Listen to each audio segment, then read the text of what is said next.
Hello, DevTV world.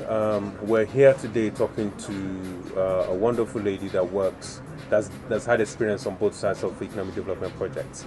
She's worked with economic development projects, more than 2-3 of them, in the last 10 years or thereabout, and she's worked on the private sector side as well, where she started a business that's worked with development projects and has worked with a development finance institution that really helps development projects achieve their primary objective of helping businesses. So welcome. Thank you. Please, can you introduce yourself to our audience? My name is Aisha Bako, and just like you said, I've been in the development sector all my life, spanning about 17 years now, and also run a private investment facilitation firm, and also work with the IFC as a consultant. Fantastic.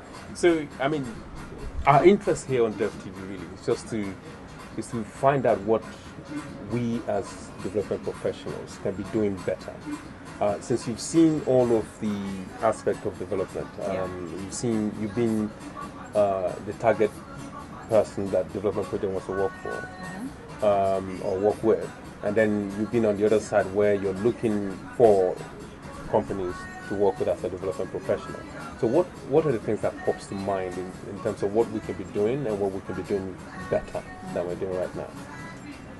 I think we need to do a bit more in consultation. I found in a lot of cases a lot of disconnect between what we thought the beneficiaries would want, what we think would help them, and always at the end of the day find out that it's not really what they are looking at.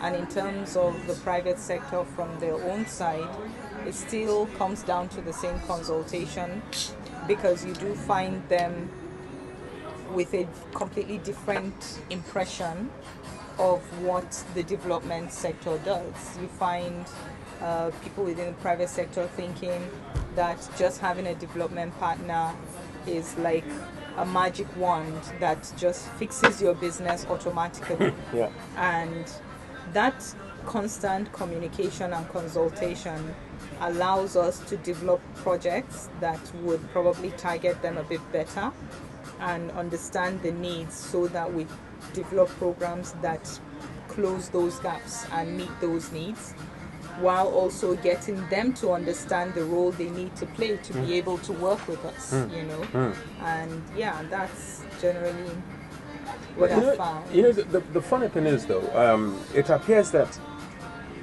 the way development projects are structured, so you have a 5-year period to get to a certain objective, and I figure that's the reason development professionals do shortcuts, rather than go through the process of negotiating and explaining exactly what the relationship is between that can help them and what they expect the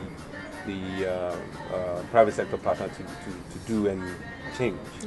I figure that if you have longer term, if people know that it's okay to fail, they may approach it a bit better than what we experience, and they will not create the dependency as far as private sector partners are concerned.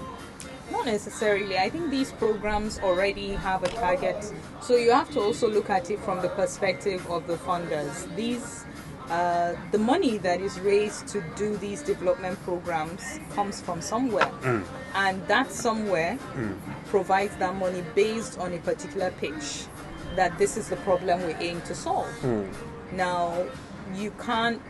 So how do you raise the money if you're not able to justify the need for the money? So that's there on the side. However, I think what can be done differently, I would attribute to an example of one of the programs I worked on, which I feel like is one of the most successful programs that I have been involved in.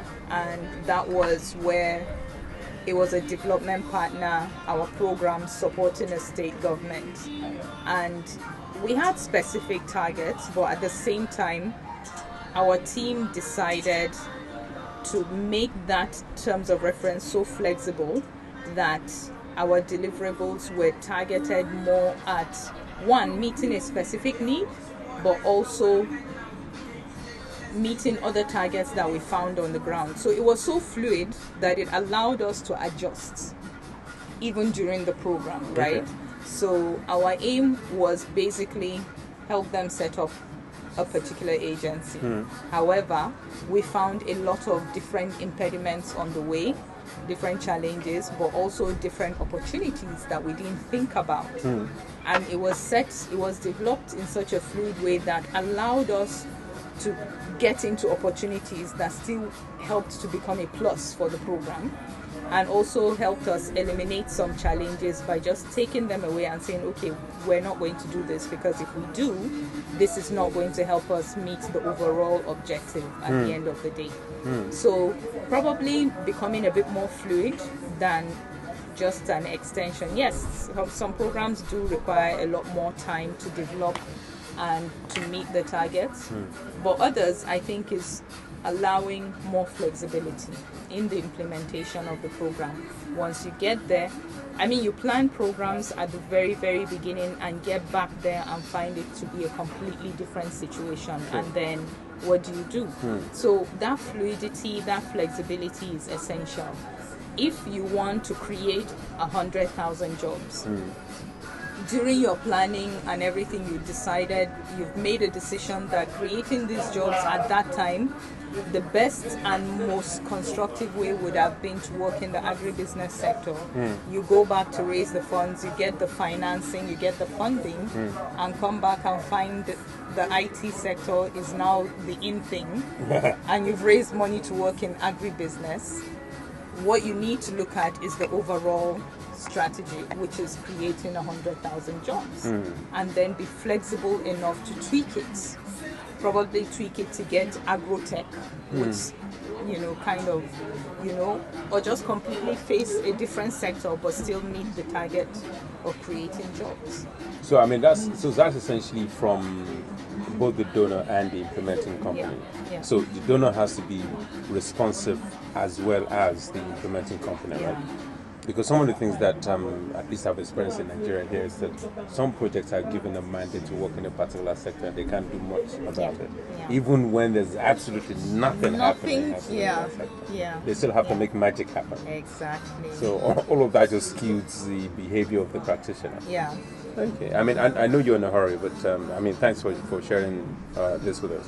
But as a parting gift, if I am coming into economic development as a professional, say in Nigeria, I want to really do something meaningful within economic development in Nigeria.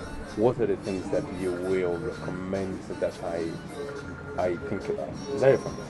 No, please answer. I can? can. Yeah, you can. It might be my daughter. Okay.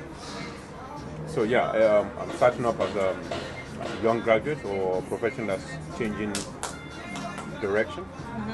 What are the things that you say I would need to know, learn before, or that will help me in becoming a professional in economic development? I think it's first of all understanding the dynamism of the markets in Nigeria, the economic sector, understanding the gaps, the roles that everybody plays within this particular, each market or within the market completely, how the private sector works, what are the main issues, and also innovation.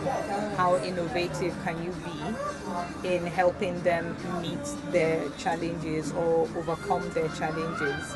How do you work with the public sector, who has a very strong role to creating a better investment climate?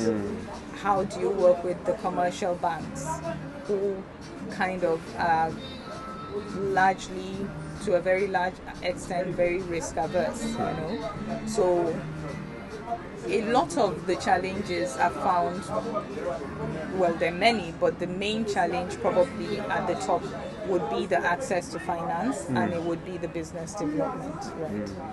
having companies looking at business development as an essential tool to running their business, not just a requirement because somebody wants to give them money, but also, you know, understanding that it's essential for them to have that in place.